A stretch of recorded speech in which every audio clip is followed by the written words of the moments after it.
کا ٹیکس ڈکار جاتی ہے، اس طرف نہ انہوں نے پہلے دھیان دیا تھا اور نہ ہی اب ان پائی والوں کی طرف جائیں گے۔ اور میں ایک بات سوچتا ہوں کہ یہ پاکستان میں جتنے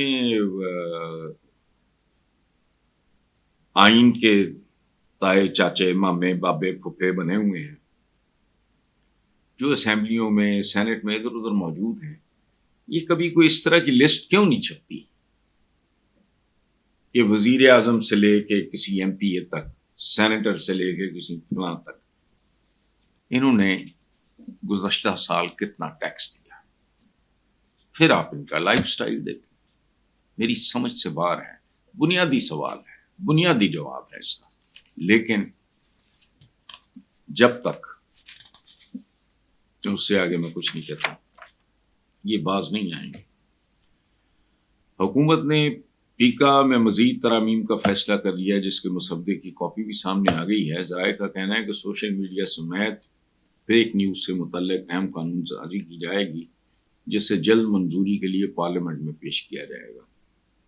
مجوزہ ترامیم میں بتایا گیا ہے کہ جھوٹی خبر پھیلانے پر 3 سال قید، 20 لاکھ روپے جرمانہ ہوگا۔ ایکٹ کے تحت سوشل میڈیا پروٹیکشن ٹریبونل قائم کیا جائے گا۔ سبحان اللہ! وفاقی حکومت 3 سال کے لیے ٹریبونل ممبران تعینات کرے گی۔ سوشل میڈیا پروٹیکشن ٹریبونل 90 روز میں کیس نمٹانے کے پابند ہوں گے۔ جہاں 3 نسلوں کو انصاف نہیں ملتا 90 روز میں، چونکہ ان کی ضرورت ہے، یہ ڈیسپریٹ ہیں۔ اور یہاں عجیب بات ہے، مجھے پرویز مشرف مرحوم یاد آ رہے ہیں، میری ان سے ایک دفعہ ایک بات ہوئی تھی دبئی میں یا انگلینڈ میں، مجھے یاد نہیں، تو انہوں نے مجھے بتایا کہ شدید ترین مخالفت ہوئی تھی کہ تم یہ جو فلڈ گیٹ کھول رہے ہو میڈیا کے، یہ نہ کرو۔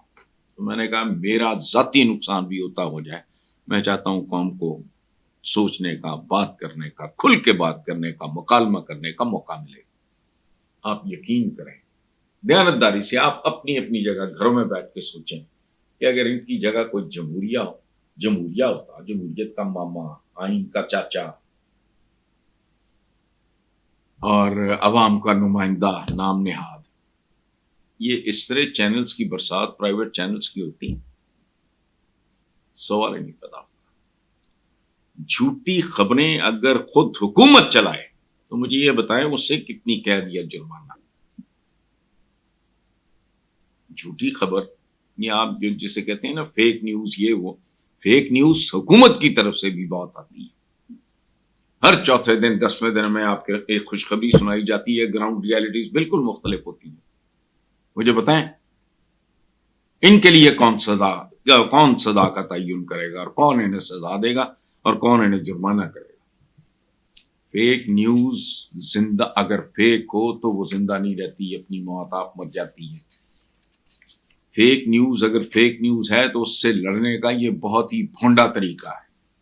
پاکستان کے میڈیا پہ پہلے ہی بہت زیادہ پابندیاں اور قدغنیں ہیں، جن میں سے بہت ساری بے تحاشا، فضول اور مضحکہ خیز ہیں۔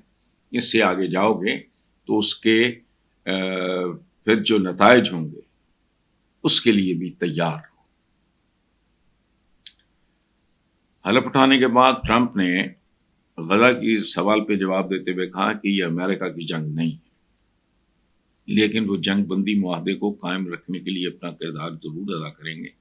ٹرمپ نے آگے ایک بڑی خوبصورت بات کی ہے کہ اسرائیل کے مقابلے میں غزہ بہت کمزور ہے۔ اچھا، اب میں یہ بات کرتے ہوئے جھجک رہا ہوں، ایک محاورہ ہے عربی کا، اس کا اردو ترجمہ یہ ہے کہ کمزور کا غصہ ندامت اور شرمندگی پہ ختم ہوتا ہے۔ پہلے تو یہ جو کچھ ہوا ہے اس کا آغاز کہاں سے ہوا، کس نے کیا، کیا انہوں نے اپنے آپ کو ایویلیویٹ اور اپنی اسیسمنٹ میں خود کو اسیس کرنے میں وہ بہت بڑی بھیانک غلطی تو نہیں کی۔ بہرحال ٹرمپ نے کہا ہے کہ میں نے غزہ کی ایک تصویر دیکھی جس میں مجھے وسیع منہدم شدہ علاقہ نظر آیا۔ اس وقت غزہ کو تباہ کر دیا گیا ہے، اس کی مختلف طریقوں سے تعمیر نو کرنا ہوگی۔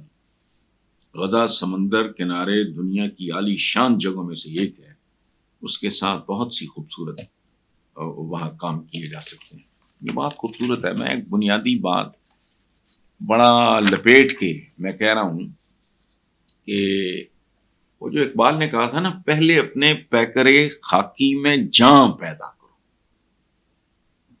یہ یاد رکھنا، یہ زندگی کا اصول ہے. جب آپ کوئی انیشیٹو لیتے ہو تو آپ کو اندازہ ہونا چاہیے اس کا انجام کیا ہوگا. یہ میرا ذاتی خیال ہے کہ پہلے اپنے پیکرے خاکی میں جاں پیدا کر لیں، اور تاکہ اس طرح کی صورتحال، اتنی دردناک صورتحال جو ہے، اس سے آپ کو گزرنا نہ پڑے. اچھا، دوسری طرف ایک اور بات کہ مشاہد حسین نے کہا ہے کہ ہو سکتا ہے ڈونلڈ ٹرمپ عمران خان کا گارنٹور بن جائے. وہ عمران خان کی رہائی کی بات کرے گا. عمران خان کی لابی پاکستانی سرکاری سسٹم سے کہیں زیادہ مضبوط ہے. میں نہیں کہہ رہا کہ مشاہد حسین کی بات میں کتنا دم ہے، وزن ہے، لیکن ایک بات طے ہے، وہ ایک سنجیدہ، میچور انٹلیکچوئل ہے. اس بات کے اگر تھوڑے سے بھی امکانات ہیں تو سوچو امبیرسمنٹ کی حالت کیا ہوگی. اس کی وجہ ہے کہ اگر یہ نوبت آ گئی تو پھر بنے گا کیا، کس کی کتنی کریڈیبلٹی باقی رہ جائے گی. اس لیے سوچ لیں. آخری بات ہے، رانا ثناء اللہ نے ایک نجی ٹی وی پہ انٹرویو دیتے ہوئے کہا ہے کہ عمران خان نے شوکت خانم ہسپتال بنا کے بہت سے لوگوں کے لیے امید پیدا کی. آج بھی ہزاروں لوگوں کا علاج ہو رہا ہے. نول یونیورسٹی بنا کے بھی ایک مثال قائم کی، لیکن القادر یونیورسٹی بناتے وقت اس سے غلطی ہوئی. عمران خان کا فنڈ ریزنگ کے حوالے سے ایک نام ہے، وہ 10 ارب کی جگہ 100 ارب بھی کسی بزنس ٹائکون سے لے لیتے تو پتہ بھی نہیں چلتا. سبحان اللہ. یاد رکھیں، میں نے ہمیشہ ایک بات کی ہے، رانا ثناء اللہ میڈ ان پاکستان راجپوت نہیں ہے. وہ ایک جینون راجپوت ہے. اور کمال کی بات ہے، عمران کی حکومت میں غلط الزام پہ سزا بھگتنے کے باوجود وہ آدمی کیا کہہ رہا ہے، اس پہ غور کریں. Thank you very much.